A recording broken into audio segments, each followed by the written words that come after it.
Wystawą opowiadamy historię żywienia, żywności, podawania do stołu, gotowania w Warszawie. Od średniowiecza do współczesności przedstawiamy taką szeroką panoramę zjawisk dotyczących tego, jak przygotowywano posiłki w domu, w jaki sposób, posługując się jakimi narzędziami, naczyniami, w jaki sposób ułatwiano sobie tą pracę w związku z wynalazkami, które pojawiały się w przestrzeni stuleci, w jaki sposób spożywano posiłki, jak narodził się rodzinny obiad w takim mieszczańskim domu, jak jadano skromnie i kto pomagał w dożywianiu najuboższych. Wystawa podzielona jest na dwie główne części. Pierwsza z nich dotyczy jedzenia, gotowania w domu, druga spożywania posiłków na zewnątrz w przestrzeni miejskiej. Każda z tych części złożona jest z 3 sal, w których poruszamy wybrane zagadnienia.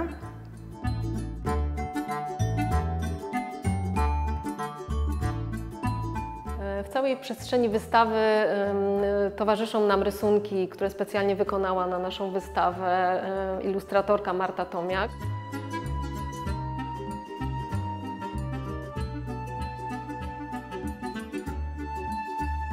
Nazywam się Zuzanna Różańska-Tuta, jestem archeolożką, na co dzień pracuję w dziale badań Muzeum Warszawy i jestem jedną z kuratorek wystawy Na miejscu i na wynos Kuchnia Warszawska.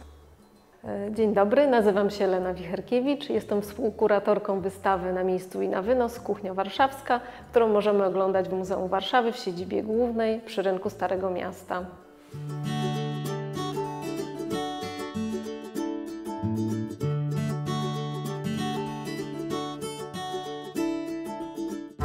W średniowiecznej mieszczańskiej kamienicy nie było oddzielnego pomieszczenia przeznaczonego na kuchnię. Gotowano w tym samym pokoju, w którym spożywano posiłki, niekiedy nawet spano. Ogień rozpalony był na poziomie posadzki w takim dużym kominku z okapem odprowadzającym dym, ale z pewnością nie zbierał on całego dymu, także pomieszczenia i tak musiały być dosyć zadymione. To miejsce do gotowania zostaje wyprowadzone z tych głównych pomieszczeń w okresie nowożytnym. Wówczas takie samo palenisko, nadal takim z otwartym ogniem, najczęściej usytuowane jest albo w sieni kamienicy, albo na tyłach w takiej oficynie. W średniowieczu i w nowożytności gotowano głównie w naczyniach ceramicznych. Takie naczynia z naszych zbiorów pochodzące z badań archeologicznych z terenu Warszawy pokazujemy w pierwszej sali. Są to różnego typu garnki, ale też i inne przyrządy, na przykład patelnie na 3 nóżkach, które od średniowiecza do końca XVIII wieku służyły do smażenia czy przygotowywania sosów. Również od średniowiecza funkcjonowały takie wielkie kotły żeliwne, które były zawieszane na łańcuchach nad paleniskiem. Była możliwość regulowania ich wysokości zależnie od potrzeb. Wszystkie te stare naczynia archeologiczne, nie tylko, zestawiamy z obrazami XVII-wiecznymi, flamandzkimi, wypożyczonymi z Muzeum Narodowego w Warszawie.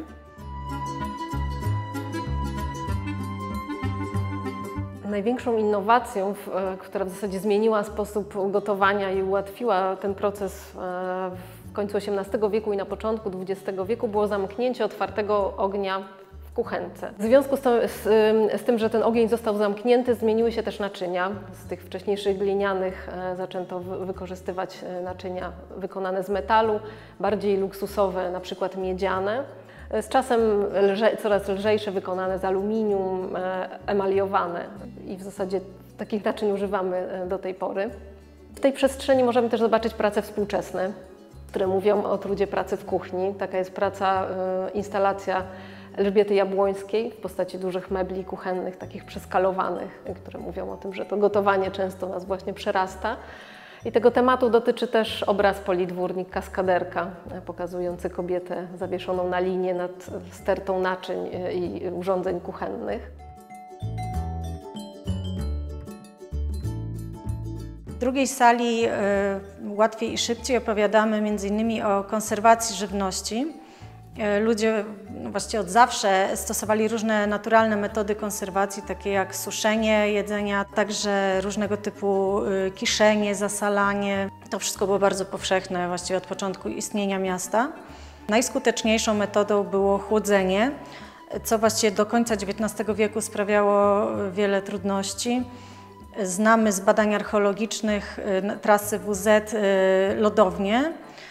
To była po prostu wielka drewniana skrzynia, w nią włożona była druga mniejsza i pomiędzy te dwie skrzynie sypano lód, który był pozyskiwany w zimie z zamarzniętych zbiorników wodnych.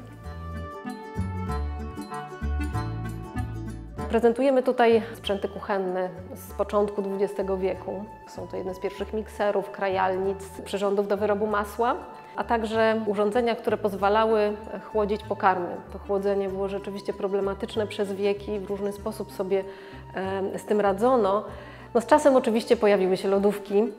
Na wystawie pokazujemy taką jedną z pierwszych lodówek firmy Electrolux z lat 20., wypożyczoną z Muzeum Gazowni Warszawskiej.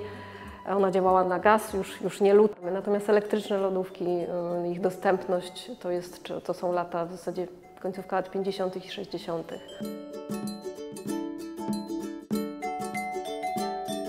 Sala, w której się znajdujemy, zatytułowana 365 obiadów, opowiada o sposobach podawania jedzenia, a także o tym, co jedzono w poszczególnych okresach. Głównym elementem tutaj jest taki zaaranżowany wielki stół, na którym zestawiłyśmy takie symboliczne nakrycia poprzez epoki. Od wieku XIV po wiek XX starałyśmy się również ująć tutaj zróżnicowanie społeczne.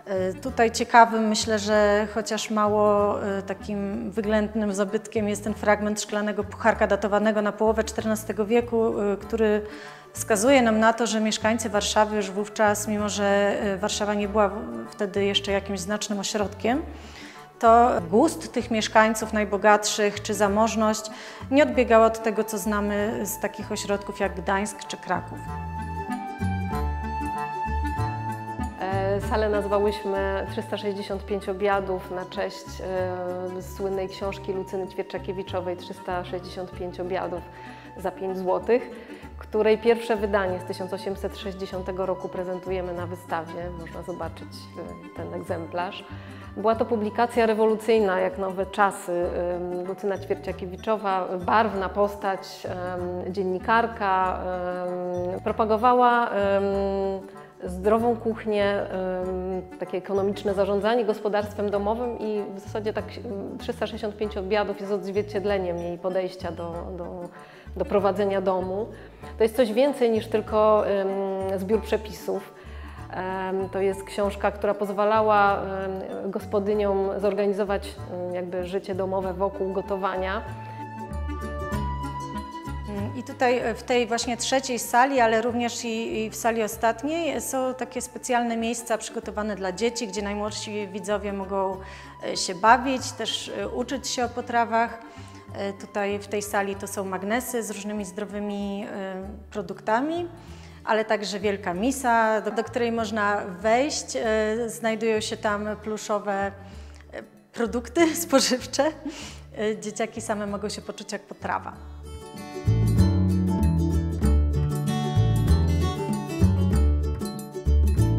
Czwartą częścią wystawy wchodzimy w przestrzeń miasta. Już wychodzimy z tej sfery domowej, a wkraczamy w przestrzeń publiczną.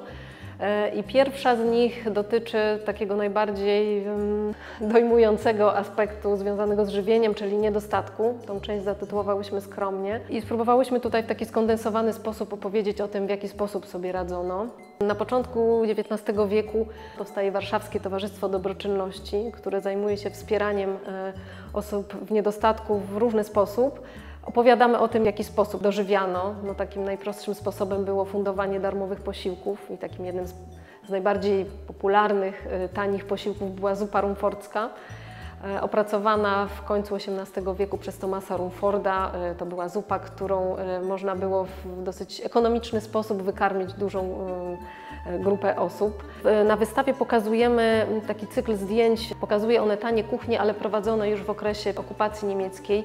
Pokazujemy fotografie Chrisa Brauna, na których widać powstańczą kuchnię, a także okres już popowstaniowy, kuchnię w obozie przejściowym w Pruszkowie.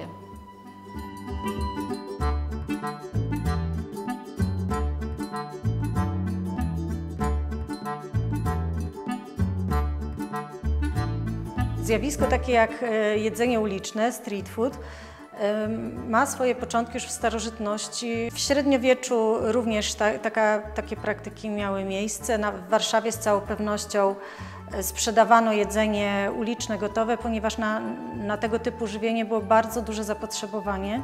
Najpopularniejszymi daniami były różnego rodzaju placki z mąki, tłuszczu, które mogły być nadziewane mięsem, rybami, warzywami.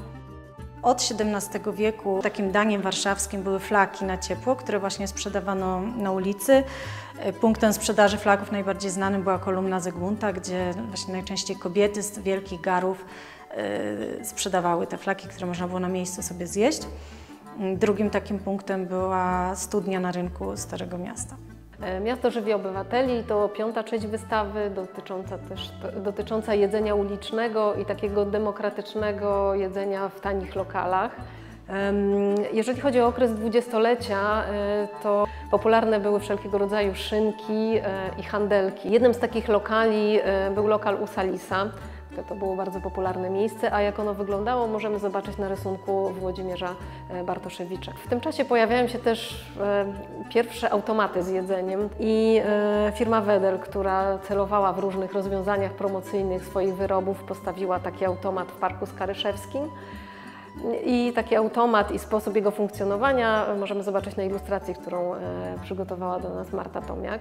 Jeżeli chodzi o okres powojenny, to takim jakby znakiem czasu okresu PRL-u są na pewno bary mleczne i bary szybkiej obsługi, których historia tak naprawdę sięga końca XIX wieku. Wtedy w Warszawie pojawiają się tak zwane mleczarnie. Były to takie lokale, w których można było spożyć nabiałowy posiłek, najczęściej śniadanie. I właśnie po II wojnie światowej nawiązano do tego rozwiązania. W 1948 roku powstał pierwszy taki lokal w Krakowie, co prawda, to był Prymus, a potem powstały w Warszawie.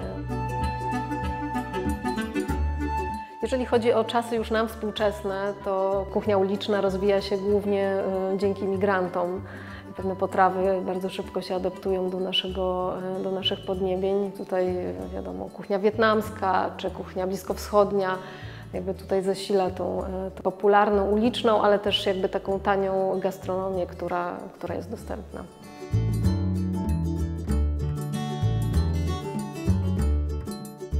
W ostatniej części wystawy opowiadamy o przyjemności jedzenia na łonie natury, o piknikowaniu, które ma długą tradycję.